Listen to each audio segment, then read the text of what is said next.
오늘 우리에게 주시는 하나님 말씀은 마태복음 15장 22절에서 25절까지의 말씀입니다. 우리 함께 한 목소리로 읽겠습니다. 시작. 가나안 여자 하나가 그 지경에서 나와서 소리질러 이르되 주 다윗의 자손이여 나를 불쌍히 여기소서 내 딸이 흉악하게 귀신 들렸나이다 하되 예수는 한 말씀도 대답하지 아니하시니 제자들이 와서 청하여 말하되 그 여자가 우리 뒤에서 소리를 지르오니 그를 보내소서. 예수께서 대답하여 이르시되 나는 이스라엘 집에 잃어버린 양 외에는 다른 데로 보내심을 받지 아니하였노라 하시니 여자가 와서 예수께 절하며 이르되 주여 저를 도우소서. 아멘. 아멘. 본문을 보니까 가나안 여자 한 명이 예수님께 나옵니다. 이 여인은 말하기를 자신의 딸이 흉악한 귀신에 들렸다라고 지금 말씀하고 있습니다. 아마도 예수님의 소문을 익히 들었겠지요. 병든 자를 고치고 귀신을 쫓는 예수님의 소문을 익히 들었던 것이고 예수님께서 이 귀신에 들린 자신의 딸도 고쳐주시기를 간절히 원하고 있습니다.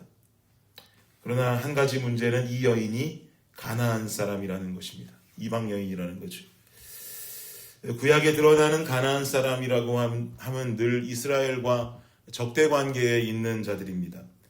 이런 이스라엘 적대 관계의 혈통의 사람이 예수님께 나와서 귀신 들려 고생하는 자신의 딸을 고쳐주십시오라고 간청하고 있는 것이죠.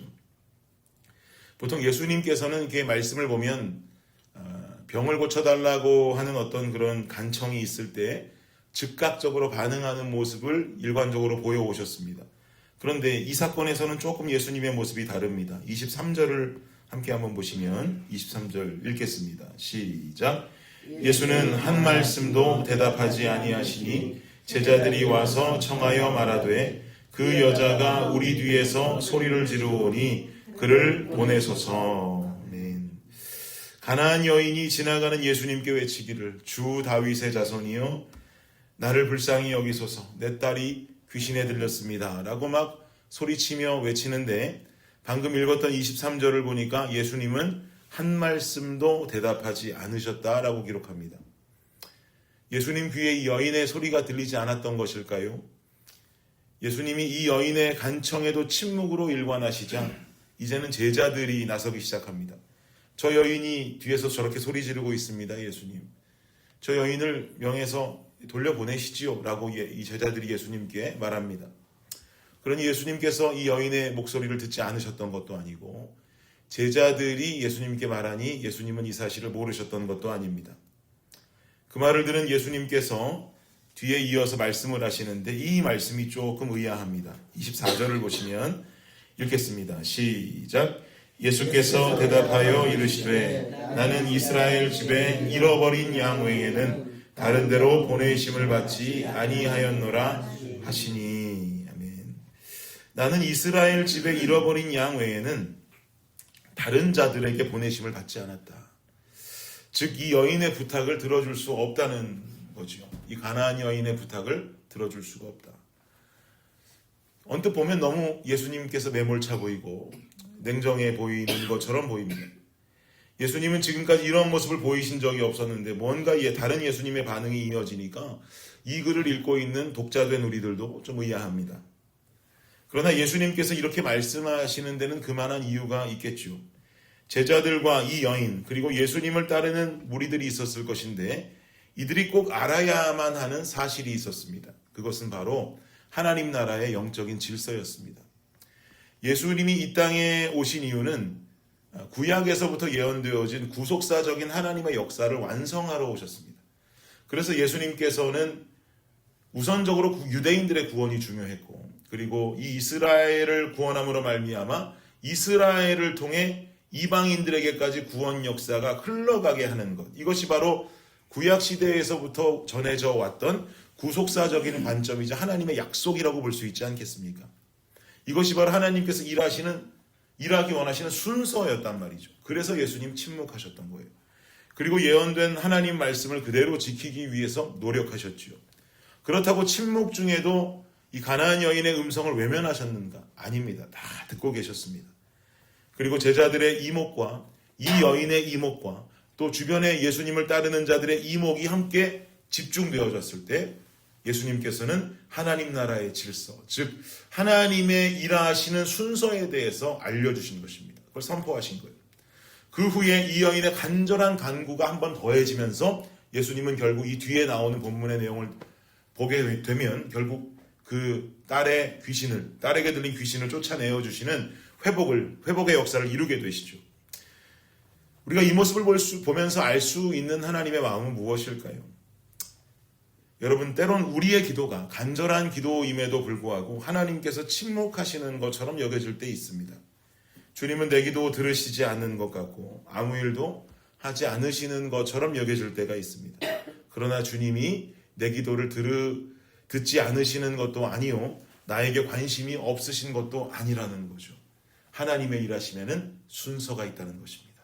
그리고 더 큰 뜻과 더 좋은 질서가 있듯이 가장 좋은 응답을 주님께서 원하시는 순서의 그때가 되면 그때에 가장 값진 것으로 허락하시는 분이 주님이라고 하는 것을 믿는 우리가 되기를 축원합니다.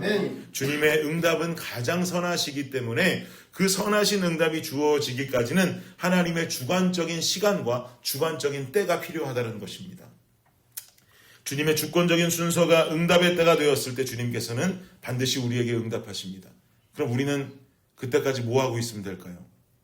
주님의 때가 될 때까지 아직 때가 되지 않았으니까 기도 한번 하고 주님 때가 아직 아니구나 그냥 조용히 기다리면 되겠습니까?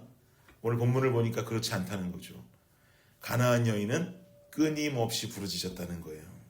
가나안 여인이 부르짖자 그 소리를 들은 주변의 제자들도 예수님께 와서 저 여인이 부르짖는데 들으시지요라고 그의 존재까지 알려주었습니다. 사랑하는 여러분, 주님의 때가 닿을 때까지 주님의 때가 언제인지 우리가 모를지언정 그저 가만히 기다리고만 있는 것이 아니라 끊임없이 부르짖는 우리 성도님들 되시기를 축원합니다. 간절히 기도하고 간구할 때에 주님의 때가 이르렀을 때 우리의 간절한 기도와 우리의 부르짖는 기도가 그 이전까지 있어야만이 주님의 응답에 진정한 감격과 감동을 누리게 되는 것입니다. 그리고 이 기도의 소리가 간절하다면 누군가가 또 우리의 기도의 소리를 듣고 우리의 간절한 간구를 듣고 우리의 중보 기도자가 되고 또 우리가 누군가의 중보 기도자가 되어서 하나님 앞에 함께 기도하게 될 때 하나님의 때가 되어 응답하시는 주님 나라의 역사가 순서대로 일어나게 될 것입니다. 이 놀라운 역사를 경험하며 살아가시는 저와 여러분들, 우리 블레싱 교회가 될 수 있기를 예수 그리스도의 이름으로 축원합니다. 기도하겠습니다. 주님 감사합니다. 주님 나라 역사에는 다 때가 있습니다. 만사의 때가 있다고 주님 말씀하셨습니다. 아버지 하나님, 우리가 기도할 때, 우리가 간구할 때 때로는 주님 침묵하시는 것 같아도 우리의 기도 주님 다 듣고 계시는 줄을 믿습니다. 그리고 주님의 때가 되어 가장 좋은 것으로 우리에게 응답하실 줄을 믿습니다. 그러니 오늘도 우리는 주님 앞에 기도하고 부르짖으며 아버지의 때를 겸허히 기다리는 우리 모두가 되게 하여 주시옵소서. 그 때를 기다릴 때에 부르짖으며 주님 앞에 기도하며 기다릴 때에 응답이 주어지는 날 아버지 하나님께서 주시는 감동과 감격을 우리가 경험하는 모든 블레싱 성도님들이 되게 하여 주옵소서. 감사합니다. 이 모든 말씀 예수님의 이름으로 기도드립니다. 아멘.